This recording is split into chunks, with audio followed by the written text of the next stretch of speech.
Hello, my friends. Welcome back to English with F. Today, I have something really special for you. An incredible, true story that will make your heart beat faster, fill you with pride, and remind you how one ordinary person can change history forever.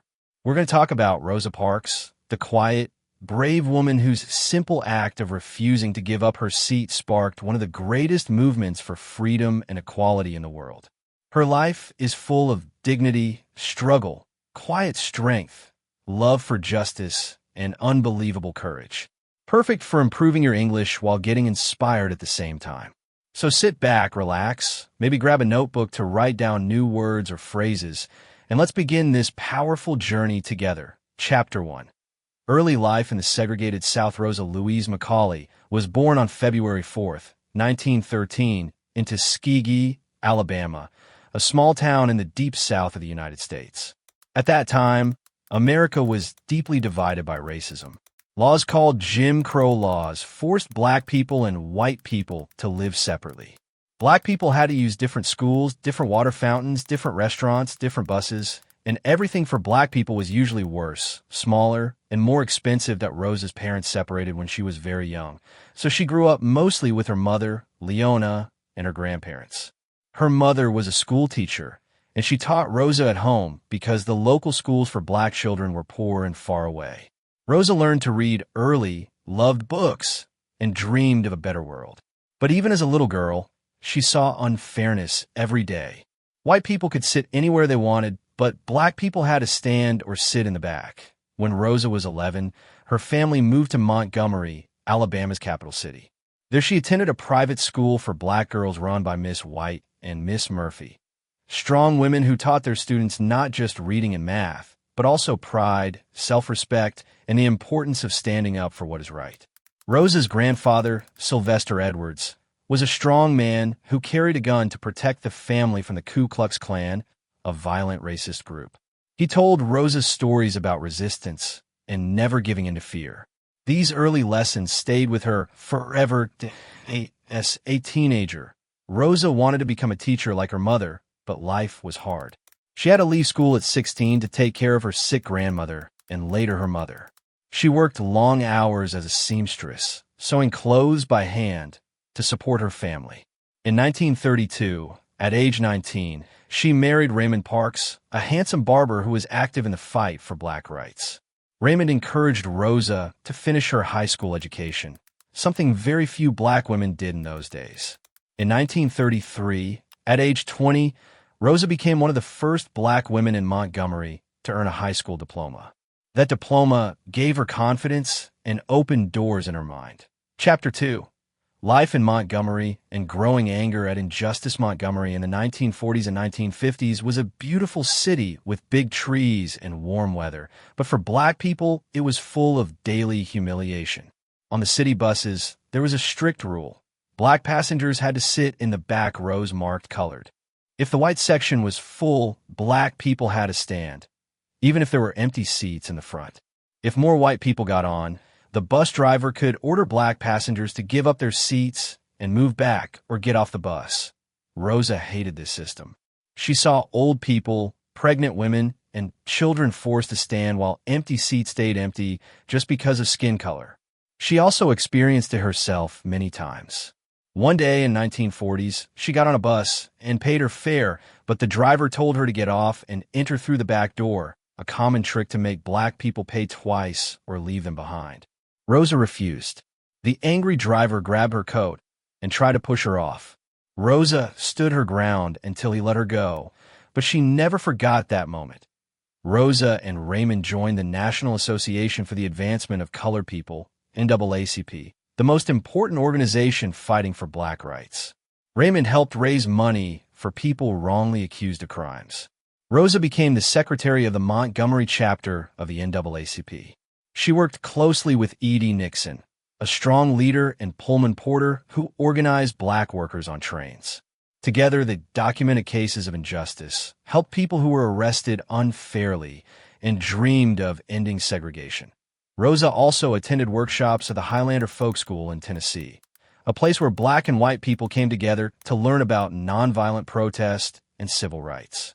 There she met people like Septima Clark and Miles Horton, who taught her that change comes from ordinary people working together peacefully but firmly. All these experiences prepared Rosa, but no one, not even Rosa herself, knew that one ordinary Thursday would make her name famous around the world. Chapter 3. The Famous Bus Ride. December 1st, 1955. It was Thursday, December 1st, 1955. Rosa was 42 years old, tired after a long day of sewing at the Montgomery Fair department store. At around 6 p.m., she boarded the Cleveland Avenue bus to go home. She paid her fare and sat in the first row of the colored section, right behind the 10 seats reserved for white passengers. The bus filled up quickly. Soon all the white seats were taken, and more white people got on. The bus driver, James Blake, the same driver who had almost thrown her off the bus 12 years earlier, looked back and saw that some white people were standing. According to the law, he could order black passengers to give up their seats. He stood up and shouted, "Y'all better make it light on yourselves and let me have those seats." 3 black passengers stood up and moved to the back. Rosa stayed seated. The driver came closer and said, "Why don't you stand up?" Rosa looked at him calmly and answered with 4 famous words, "No, I'm not going to stand up." The driver was shocked. He said, "Well, if you don't stand up, I'm going to have to call the police and have you arrested." Rosa replied quietly but firmly, "You may do that." Police officers arrived quickly. They asked Rosa why she didn't move. She asked them, "Why do you all push us around?" One officer answered, "I don't know, but the law is the law, and you're under arrest." Rosa did not fight or yell. She stood up slowly, gathered her purse and shopping bag, and walked off the bus with the officers. People on the bus watched in silence. Some whispered, "She's not moving." Others felt hope rising in their hearts. That night, Rosa was taken to jail, fingerprinted, and put in a cell. She was calm and dignified the whole time. She called her mother, who was very worried, and then her husband Raymond came to bail her out. She was released on bond that same evening. But what Rosa did not know was that her small act of courage was about to start a revolution. Chapter 4. The Montgomery Bus Boycott. 381 days of struggle. News of Rosa's arrest spread like wildfire. E.D. Nixon and other leaders decided this was the perfect case to challenge bus segregation. They called a meeting that night at a church. More than 50 black leaders came, including a young pastor named Martin Luther King Jr., who had just moved to Montgomery. They decided to start a boycott of the city buses. Starting Monday, December 5th, the day of Rosa's trial, no black person would ride the buses until the rules changed.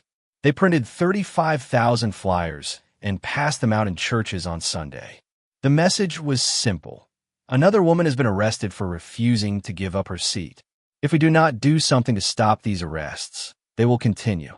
The next time it may be you, or your daughter, or your mother. On Monday morning, the buses were almost empty of black passengers.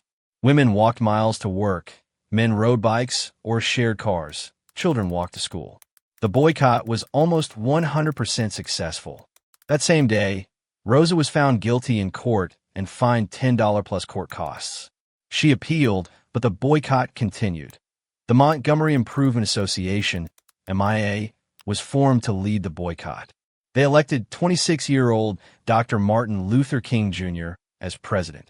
He gave powerful speeches, organized carpools, and kept people's spirits high.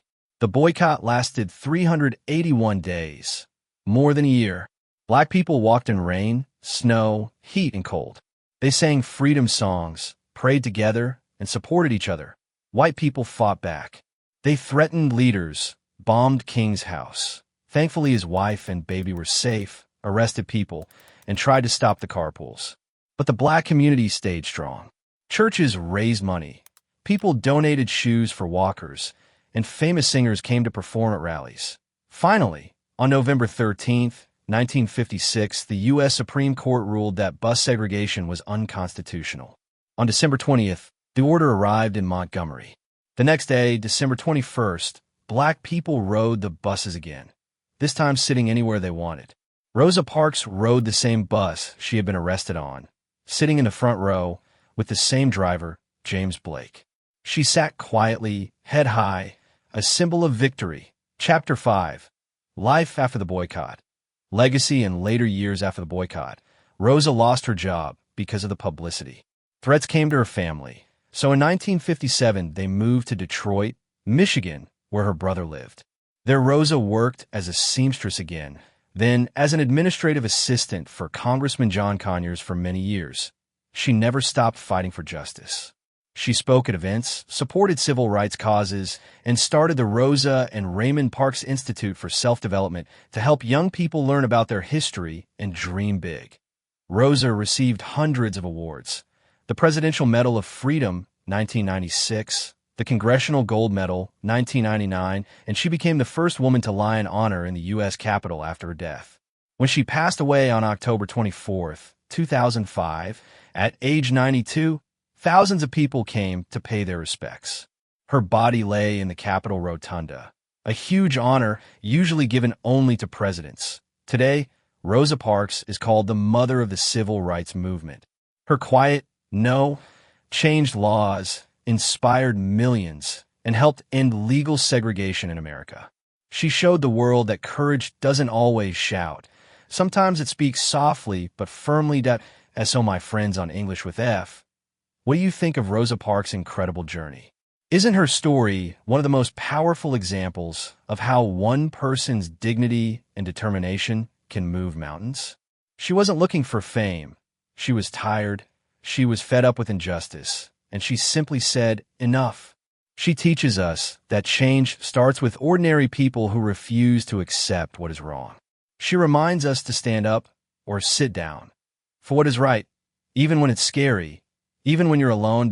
You like Rosa, calm, brave, dignified, and unstoppable. No matter where you are in life, your small act of courage can inspire others and create big change. Keep learning, keep believing in justice, and never be afraid to say no to unfairness. Thank you so much for joining me today on English with F. If Rosa's story moved you, drop a comment below. Tell me what part touched you the most. Like, share with a friend who needs some inspiration, and subscribe so we can keep exploring these amazing true stories together. See you in the next video. Stay strong, stay kind, and keep shining.